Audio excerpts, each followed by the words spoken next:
So, hi everyone. I am Haile Tigreinin. I'm a postdoctoral research fellow at Tallinn University in the SustainERA project.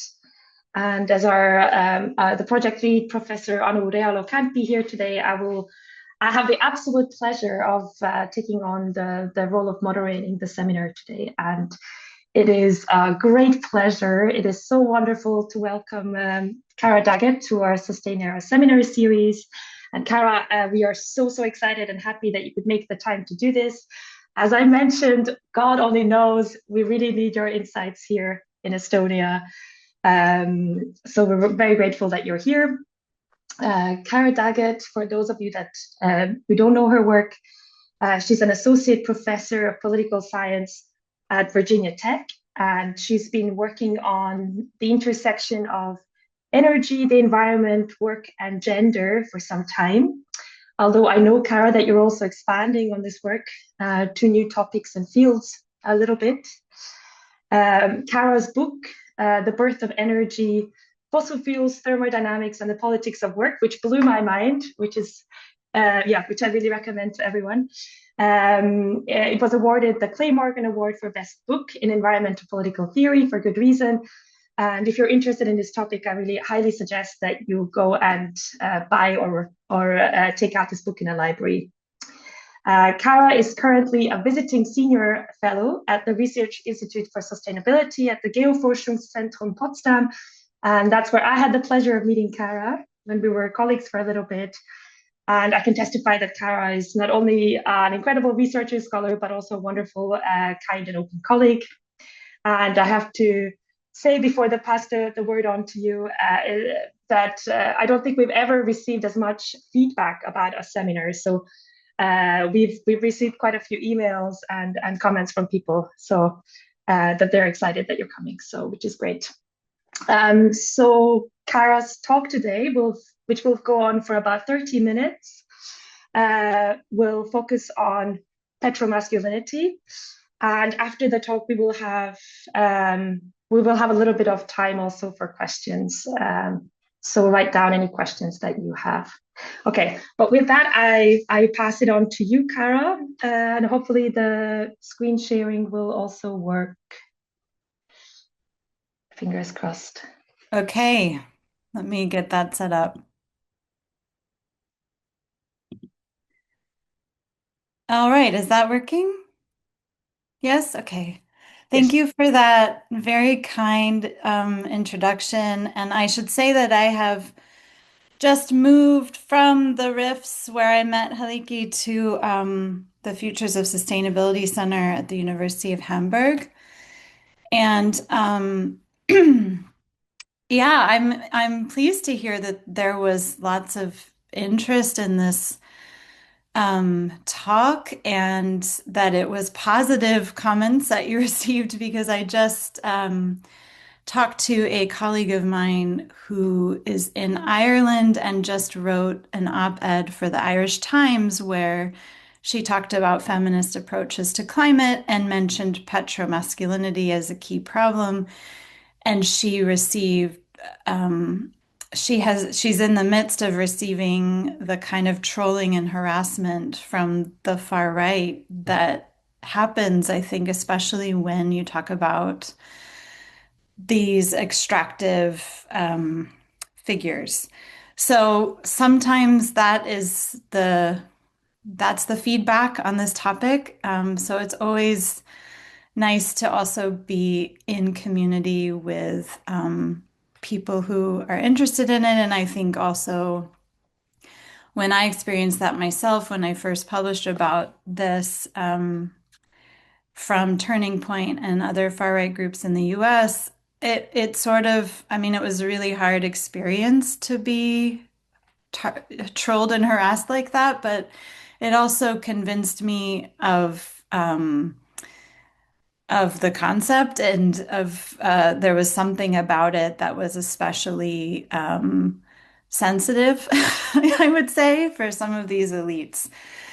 So there's a lot to say about petromasculinity, and I'm expanding this historically and conceptually right now, trying to finish a book that expands the concept. So some of what I'll talk about today is from some of these expanded thoughts. And so, yeah, I welcome your questions at the end, and I'll get started. I think, as I might have mentioned, I am really interested in feminist approaches to energy and climate. And people often think that that means that I'm interested in women, which is not untrue. Women are obviously of concern to feminism, but um, the kinds of intersectional feminisms that I draw on with other colleagues are really about structures of power and thinking about how gender and sexual hierarchies are important to the functioning of fossil capitalism, for example. So the problems that face women in terms of energy are real, but they're a symptom. And feminism can show us how these gender roles operate and work. But that's a little bit abstract. Those theoretical um, understandings. So I wanted to start with a story from the region where I used to work before more recently trying to move my career to Germany.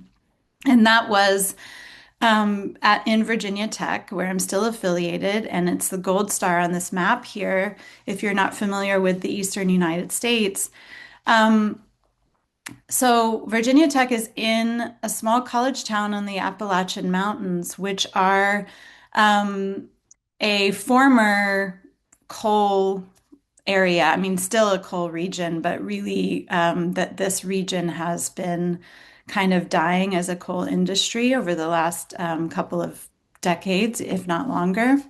And the story I want to tell you, so the colors on the map are showing you the kind of coal producing regions in in this mountain range. And the story I want to tell you starts a little more than 20 years ago, around 2002. And in this period, the coal industry here had a problem. And the problem was not profits. They were actually doing pretty well. The problem was that the industry was losing local support. So, sorry, hold on. For some reason, my slides are not advancing. Hmm. Okay, there we go. Since about the 1980s, the coal industry had been turning to this extractive technique called mountaintop removal. In Germany, they do open pit mining, but this mountaintop removal is really an extreme form of open pit mining where they use explosives to detonate the top of mountains to get at shallow coal seams with just extensive environmental damage and really toxic debris filling up nearby valleys and waterways, lots of damage to surrounding communities. So local communities were being hurt by this practice. And you can see here how close some of these operations were to schools. So there's like an elementary school circled in this map, and to communities. And combined with that, the coal industry in this period needed fewer and fewer workers, really in part in relation to some of these techniques like mountaintop removal, where they're just using the explosives to access the coal.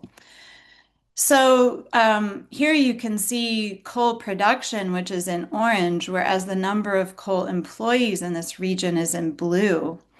And really, even going back to the 50s and 60s, you see the trend of decreasing jobs. So the problem for the coal industry in this period, about early 2000s, was the threat that the public might turn on the industry and then might not support the way that the state essentially had allowed a green light for the industry to do mountaintop removal and really have few, if any, regulations. These movements, these local grassroots movements, like pictured here, were increasingly calling for the state to do a better job of regulating the coal industry. So in 2002, where the story starts, A man named Bill Rainey, who was the head of the coal lobby, called a meeting for the industry to make a plan about this threat. And the result was the launch of a multi-million dollar public relations campaign called Friends of Coal. And it has been wildly successful. The goal of the campaign was to attach people to coal and to the coal industry, even as the coal industry was increasingly harming the public and not providing jobs, which had always been and still is one of the sort of themes for extractive industries. This was not an easy task because the coal workers in Appalachia have famously launched some of the fiercest campaigns against the coal industry all throughout the 20th century. But starting in the 1970s, unions had been weakening. So the public relations campaign could play on nostalgia for this past of good jobs. And what interests me about Friends of Coal was how much this nostalgia relied upon traditional gender roles and traded heavily in masculine symbols that tied coal to things like hunting, fishing, the military, football, NASCAR racing. So the nostalgia that was being evoked here was for strong coal as connected to strong breadwinner men and traditional nuclear families with housewives and children supported by that breadwinner working man. Instead of for the unions and the working class solidarity that had fought the industry. So this meant, and again, here's some of the campaign images where we see coal being attached to this idea of the family. So this meant that by 2015, when Trump came to these towns in this region, people were already primed by Friends of Coal to associate traditional masculine orders with fossil fuels. And Trump Digs Coal was in large part about this nostalgia for an old order of power. Friends of Coal was part of this dramatic shift from working class solidarity to fight what was called King Coal, like in the Battle of Blair Mountain, which is pictured here and is the largest labor uprising in US history, where the US military was called in against the workers to support the industry. So by the time we get 100 years later with Friends of Coal, now the villain is not the coal industry, but feminists and environmentalists, because they had caused the death of coal and therefore the felt death of real men and traditional families and the community that was seen to be attached to those things. So in the wake of the Trump election, I wrote about petro-masculinity to really insist on this structural connection between the misogyny of the far right and the defense of traditional gender orders and heteropatriarchy and fossil fuel extraction. Because these are both common themes in these far right movements, but they're often considered separately as phenomenon. So drawing on a lot of ecofeminist and feminist work, I wanted to really make the case for this structural connection, which I think we can see is emblematic in the Friends of Coal campaign, the way that this has worked. And on the left, you can see in the wake of that, I mentioned having been targeted by the right in the US. Well, this is a right-wing think tank funded by the Koch brothers called the Heartland Institute. And they even had a roundtable about embracing petromasculinity.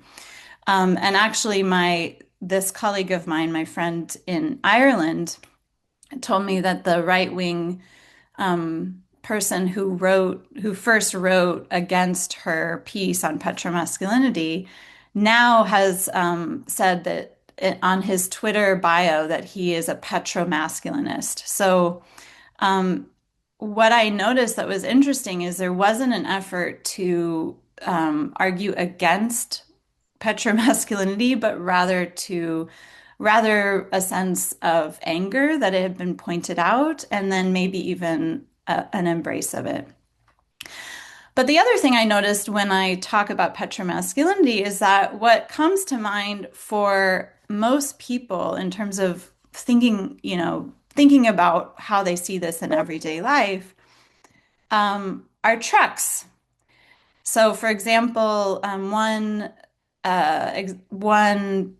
theme that I covered when I first wrote about it is called roll and coal, which is this practice where you change your truck engine to spew black smoke.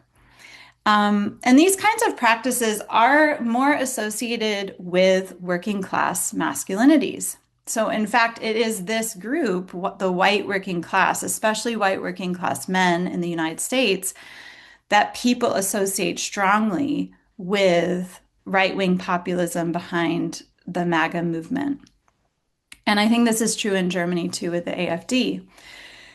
And indeed, the group that's most likely to support Republicans in the United States are white working class evangelical men, meaning evangelical Christianity. The non-evangelical working class and the Black and Latino working class, all these groups favored Democrats. So the evangelical aspect is important to the gender story because white evangelical Christians in the US are the cultural group whose number one political priority is gender. They want to defend the traditional family with anti-queer legislation, anti-trans movements, ending abortion rights. So this association between working class identity, capitalist power, and gender, I think raises some tricky questions when we're talking and thinking about petromasculinity. And you might call it the paradox of patriarchy, especially when it comes to the working class.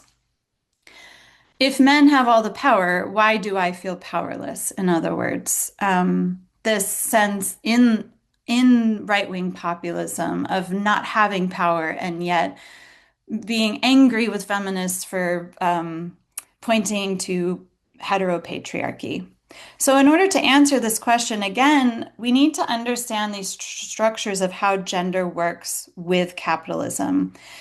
And it's more than noticing how women are underpaid or how women could better participate in the economy. It's how the traditional family, especially as a social unit, helps to uphold these broader extractivist processes. So one way I like to think about it is through some of the work done by Maria Mies, who's an ecofeminist who started writing in the 80s. And I think also Nancy Fraser has picked up some of her framework or conceptualization. And if we apply this to energy, it would mean thinking about how energy is almost always discussed in the realm of exchange. So when we talk about energy, we often talk about questions of supply and demand and how much does it cost. And the Marxist insight that helps the left think more critically about energy is to say, well, what is behind the exchange of commodities and the commodification of energy is the hidden abode, as Marx put it, the hidden realm of production. And this is where the exploitation of labor takes place. And we can think about the working class and wage labor, and other kinds of labor exploitation. And where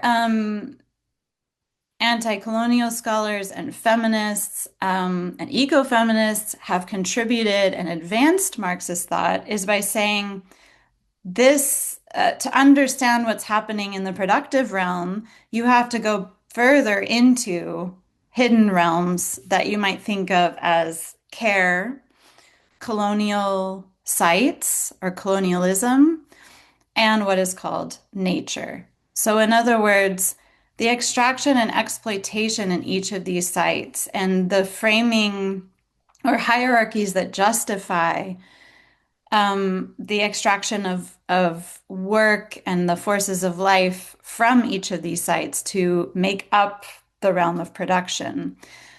These are really important and often hidden or invisibilized. So it's very clunky to try to for me to try to use the PowerPoint visual art to show this because it makes it seem that these sites are all separate. And of course, they're all interconnected, the way that nature is feminized or care is racialized, and of course, the colonies include all of these very explicitly.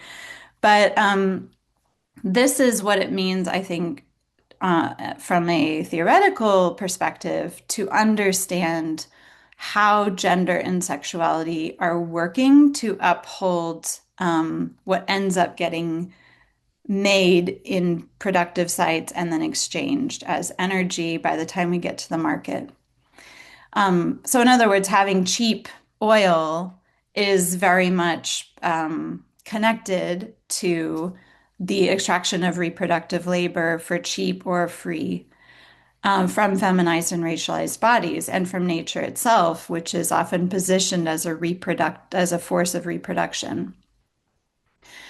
So again, all this may seem a little abstract, and I want to kind of dig more specifically here into the history of the family as a unit of capitalism, or thinking about how this idea of the family works. Because you saw how the family was very important to, for example, the Friends of Coal campaign. And I think this is important because the far right talks about the family as a timeless institution, as if the family goes back to the Bible or prehistory. However, the family is a historical unit. It has a history. And the modern family is specifically a Western and colonial invention, and a pretty recent one, too. Feminists trace the emergence of the modern family, by which I mean this separate unit made up of a housewife and a breadwinning working father and their children who live kind of in a space of private intimacy that is seen as somehow separate from the rest of the community. Who lives in this family? Who depends on each other? What kinds of architectures and infrastructures are organized through these families? These are all things that have changed dramatically over time and across cultures. So this vision of the nuclear family is also a middle class invention, a bourgeois ideal that cemented itself in the 19th century, right alongside the process of the unrolling of industrial capitalism and fossil capitalism. So in this period in the 19th century, we see the rise of what's called the cult of domesticity. So the idealization of a purified, loving domestic space that's overseen usually by a white woman, that it was the escape from a harsh and polluted world of productive work and politics. And you can see how this is paralleled in the modern treatment of nature, where there are some sacrifice zones that are mined and exploited, but then there are these other wild parks or nature spaces that are to be protected and left pristine. So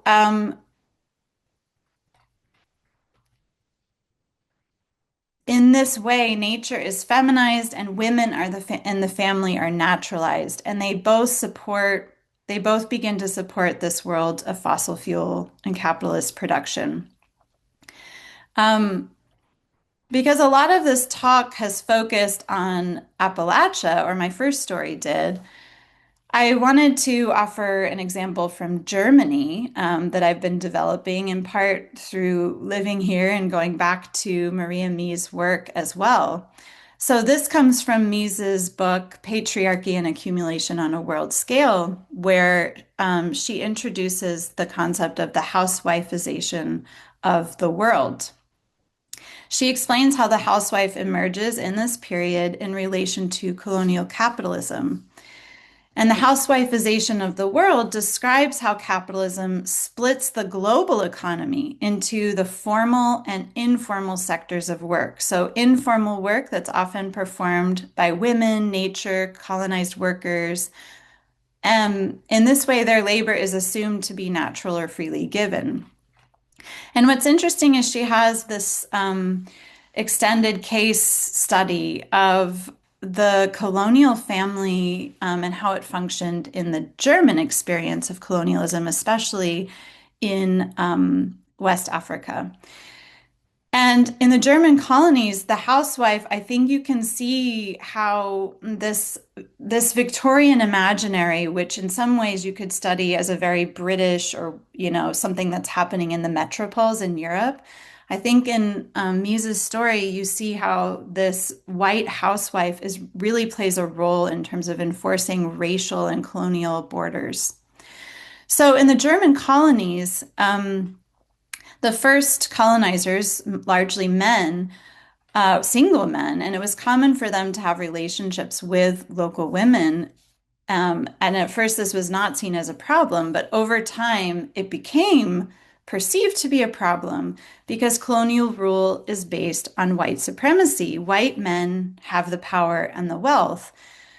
If they are not reproducing white families, perhaps they are marrying or having children with African women, it becomes increasingly difficult to sustain this kind of white reproduction and white rule, or these policies that really segregate and uphold the higher pay and status of white people.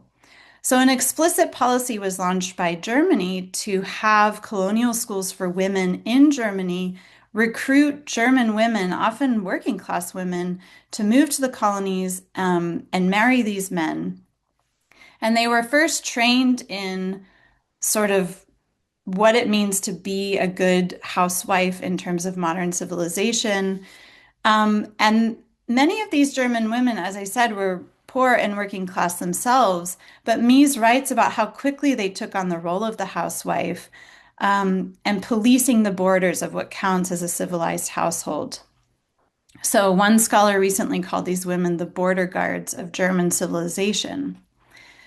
I think we can see here when it comes to talking about gender, race, and class, it's a complicated story with how the family is functioning in terms of colonialism, but also in terms of the working class. Coming back to Appalachia, the working class family also formed increasingly along these traditional lines. So even though this ideal of the modern family was a bourgeois ideal, it was increasingly adopted by working class communities. And on the one hand, this led to a sort of conservative influence in working class politics, a conservative tendency that I think you can see the effects of today. So you can think about labor resistance in this period as gendered class power. And this is a picture of a coal town in Appalachian, Virginia. And these coal towns really were industry towns. Everything was owned by the coal industry. And women were not permitted to work in the mines. There was nothing for them to do but be dependent upon their husbands. If their husbands died or were disabled, they were often left really destitute. So in this way, these coal towns also were part of the kind of movement towards this bourgeois ideal of nuclear families. And just as the families of colonial Germans were highly structured, so too was the family life of coal miners in Appalachia. And while this is kind of a historic picture, it's interesting to note that right now, the fracking industry for fossil gas kind of replicate some of these trends. So those sites for fracking, especially in the Dakotas in the United States, are often called man camps because the There are a lot of men who come there, are very isolated from the community. There's a really big problem in terms of sexual violence and exploitation of sex workers in the area.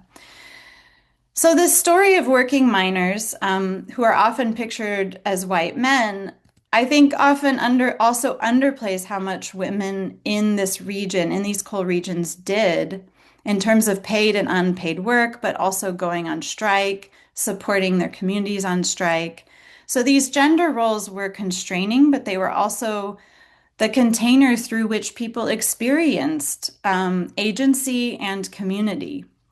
In coal regions, women's support and later the environmental activism that these women led were often exercised through their role as wife and mother. And I think that additionally adds some complexity to thinking about the meaning of the family in working class politics right now in the United States, and how this nostalgia can be separated from the solidarity that people felt around their union. Um, so this first example of how gender connects to capitalism was, again, the 19th century family. But the second example that I want to talk about in terms of what is the meaning of the family to fossil capital is to think about the sides of production and consumption. So these are ads from the 1950s. And this is often called the period of acceleration, of fossil fuel acceleration, when there was a dramatic increase in terms of energy intensive lifestyles in the US. And incidentally, this period of the 1950s is often the central focus of nostalgia for a lot of right-wing movements, as if history begins in the 1950s. So, on the one hand, these gender roles are timeless, but on the other hand, they always return to some sort of fantasy of the 1950s. So, you can see in these ads how production, energy production, and masculinity become more tightly bound together. So here, strong men are putting energy to work, and the energy systems themselves are making up the bodies of the men, as well as the strength of the nation. And I put on the right side are actually propaganda. Well, there's propaganda on the left from the US, and on the right you have from the Soviet Union in the same period, where there was very much a parallel association between the strength of men's bodies and the strength of their energy networks. And the post-war period also turned the family ideal into a mass consumerist ideal. And mass consumerism spread beyond the bourgeois, into the working class as a reward for more working families, especially white working class families, after World War II in the US. And here, fossil fuel things are consumed as the reward for work, and they rely upon this expectation or new public demand for cheap oil in the US, kind of as a right of citizenship.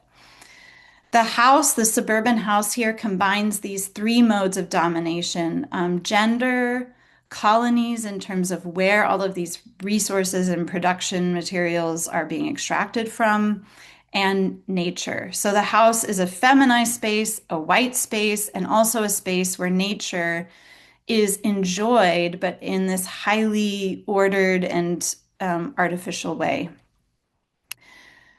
Um, so, with these two examples in mind, I'd like to return to this paradox, and I hope it's clearer that patriarchy is not about all men being in power, but rather patriarchy under capitalism is a gender order where some elite men have power over everyone else through capital, through colonialism, which is supported by this ideology that all men supposedly have power over women and over nature, and also by other hierarchies in terms of especially race and class and ability.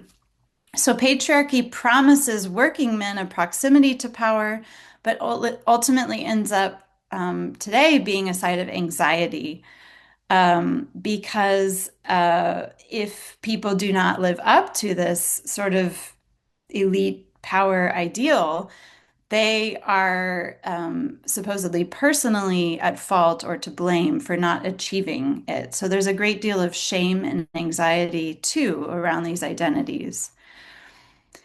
So how does this help us understand energy today? I think first we should we can broaden the scope to think more critically about production and the desire for energy that goes beyond fossil fuels, and maybe beyond something called petromasculinity.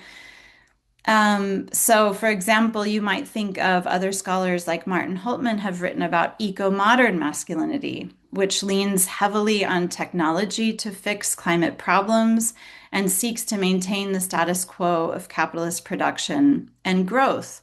And to the extent that eco-modern masculinity also relies heavily on intensive energy extraction, this is sort of the research question I'm exploring right now in this book is the relationship between these two. Clearly, there's continuity, but I think also interesting differences. And lastly, the problem of gender helps us think about the importance of emotions and social relations in energy politics. The nostalgia works because gender is an important container for how modern societies are knitted together, especially through the social unit of the family. And these community ties have been devastated by extractive industries that have taken profit and abandoned workers in many cases. And the nostalgia in part reveals a desire for this sense of solidarity and love and community for a space that is not a zero-sum world of market competition and exploitative work. And I think most politics of just transition really miss this. The focus is jobs and price and energy independence. These may be important, but they neglect how these systems didn't just bring incomes, but also cultures and social relations. So I think in the interest of time, I will stop there. There's much more to say, but I think it's a good time to turn to your questions. Okay, great. Yeah, thank you so much for that, Cara. We have a lot of people today, so I will hold myself back and I will maybe give the floor to someone else. So I see we already have Amy have her hand up. So Amy, go ahead and ask the first question. Okay, can you hear me? Yes. Yeah. Okay, great, thank you. Hi, Cara. I just want to say first that I am also from the US. I'm from Indiana originally. And I read your paper on petromasculinity. Oh, sorry, my computer's weird. I read your paper on petromasculinity when I was feeling very discouraged in my PhD process, and it just gave me a whole renewed energy for the importance of being critical. And you helped me bridge a lot of different ideas that I maybe sensed were connected, but your language and your framing were so helpful. So it's really a pleasure to be here today and get to hear your presentation. I don't want to take us in a different direction than where you want to go, but I've always had a question I wanted to ask you, so I hope that's okay. I am very critical and interested in discussing the role of the military and the militarized carceral and punitive state in the fossil fuel industry. We know that militaries are huge consumers of fossil fuels. We know that conflict is a racialized, gendered, and environmental problem. There's consequences in all those areas. And I'm very interested in abolition ideas and imaginations for the future. And I was wondering if you see any way that abolition or abolitionist ideas can offer us a framework to imagine a post-petro future that undoes the gendered and racialized hierarchies that are embedded in fossil fuel economies. Thank you. We just, you want to answer this one first? This was quite specific, or we collect a couple. Yeah, thanks, Amy. That is such a wonderful question, Okay. and it's beautifully put. Um, I actually started my own studies in feminist international relations and being interested in militarized masculinity. Um, And for a lot of reasons, personal and intellectual, I migrated over to the space of environmental ecological politics. So this is actually something I also think about a lot, although I haven't had a chance to write about it, and I really hope that you do. Yes, it's absolutely related. In fact, I think militarized masculinities can tell us a lot about petro-masculinity, and I think that's probably an implicit or unspoken um, basis for some of my own thinking in terms of the way gender, not just gender identities in terms of like warrior masculinities and killing and violence, but also the way that the homeland is positioned and the family is positioned and property is positioned as a site to be protected. But fossil capital itself requires and relies on military and police violence. Um, it, no one will contest that right now. Like that's pretty apparent right now in the world. Um, but I continue to see, despite that, I think what's interesting is you continue to see these sort of political conversations about the need to sort of do strongman politics or be realistic, or even that I saw some article about German politics today that was just stating that, you know, military development is good for the economy.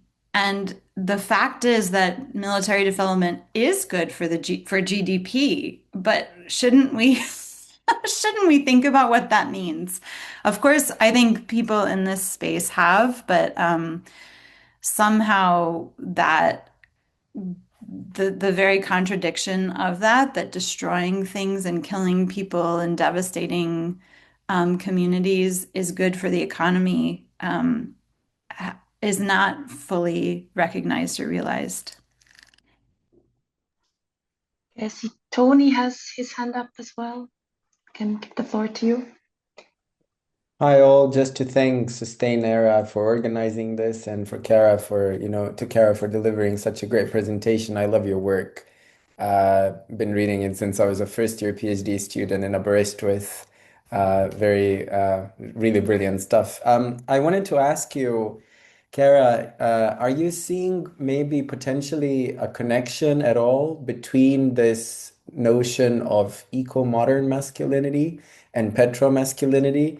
And maybe perhaps we could see it in the contemporary discourses on AI and power, which is somewhat of a different framing than, the Tesla framing, at least from the image in the presentation, because they are aware that they need nuclear power now for data servers. They are aware that they also need petrol power for all of these things. And I wonder if you've noticed anything that might abridge these two different conceptions of masculinity, essentially. Yes, you're right. AI is a really interesting place to understand the sickness of modern energy regimes. Um, People tend to focus on, rightly so, the energy demands of data centers, like how much energy they need. But what's almost more interesting to me, and I think where this connection lies between AI and as a form of eco-modern masculinity and petromasculinity, is the dream of free information or free data is very tightly connected to this dream of free energy or unlimited energy. So the idea that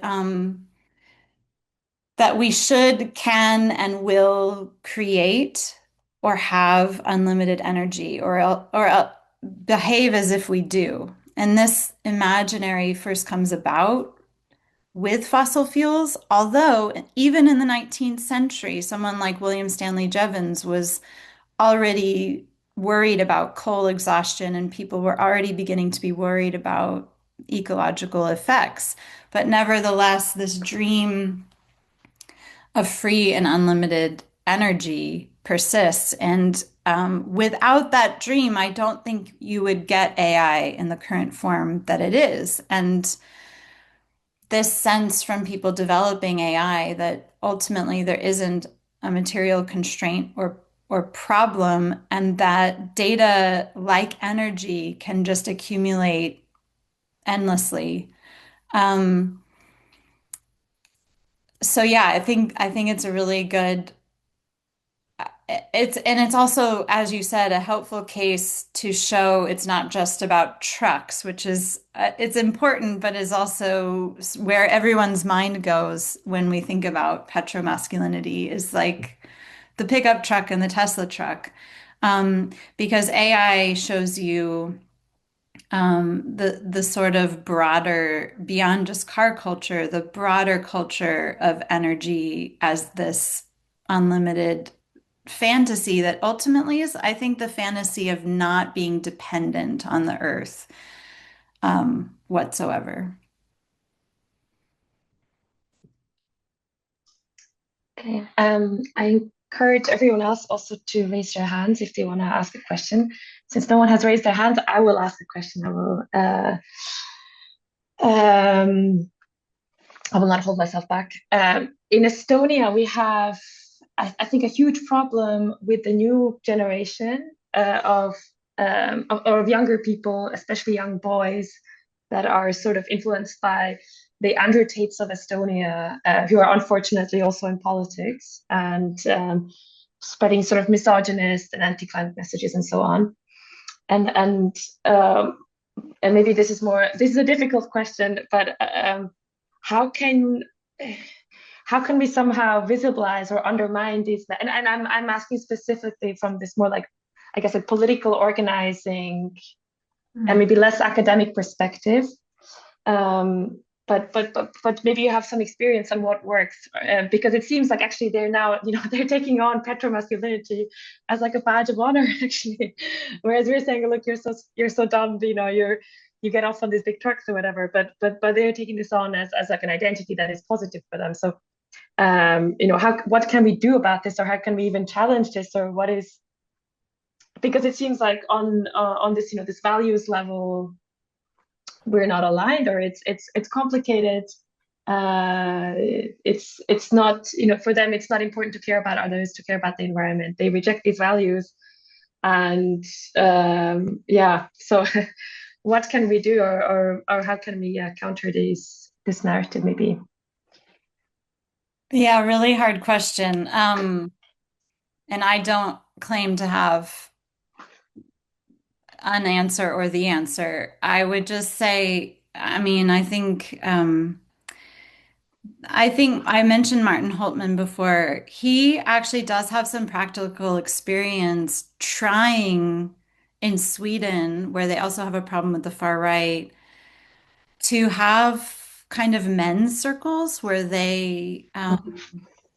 it's sort of a therapeutic way to think about community building. And he's written this book called Ecological Masculinities, trying to point to other gender identities or formations for masculinities that could be caring. I would say, I mean, I don't have the answer again, but I would also say what is helpful to is to expand our vision of this group of young boys and men to include the wonderful movements happening in the same generation to completely upend the gender system, to have new gender identities, to challenge the binary, to embrace new ways of thinking about pleasure and relation and family and dating. And in some ways, I think that's because this movement of young boys and men is a reaction to some real feminist and queer victories, or at least we could claim that there really has been an advance in the conversation. I'm not someone who tries to encourage hope, but that really gives me a sense of feeling alive and invigorated to continue to frame these as reactions um, to what has been really powerful about feminist and queer movements. And then the other thing I would say, maybe in response to the problem of young boys and men, I mean, I have two young sons myself, teenagers, so I think, and they're wonderful people, luckily, but I think about a lot the people around them and the culture around them and what does it mean for them to be boys and men today. Um, I think it's to recognize in this petro-masculinity concept the importance of erotics beyond the most obvious movement in the far right, where there's an embrace of it. It is channeled into violence, misogyny, and hate. But to recognize that petro-masculinity, in a way, is the water that we all swim in. I would be surprised if any of us don't have some experience of an erotic attachment to intensive energy ways of life, if not fossil fuels directly, if you know. And therefore, if there's an erotics to an energy intensive way of life that these movements are defending, to then really bring that into movements for other ways of enacting energy, because energy tends to be so technocratic in terms of the kind of mainstream visions for transition and really neglects this piece of erotics and pleasure. Yeah, I was taking some notes here. I wonder if we could do that in Degrowth Estonia. I see some Degrowth Estonia faces here. How we can do that. Yeah, I think degrowth has been an example of thinking about like thriving and pleasure and yeah, I think degrowth is doing that. Yeah, we definitely need something positive to draw people in for sure. And yeah, and I think I really have this image in my head of what you're saying as well in terms of this like masculine men and the cars and like all of this. There is this is this silent hidden aspect of it. Does anyone else have any other questions? Because we have about 7 minutes left before the end.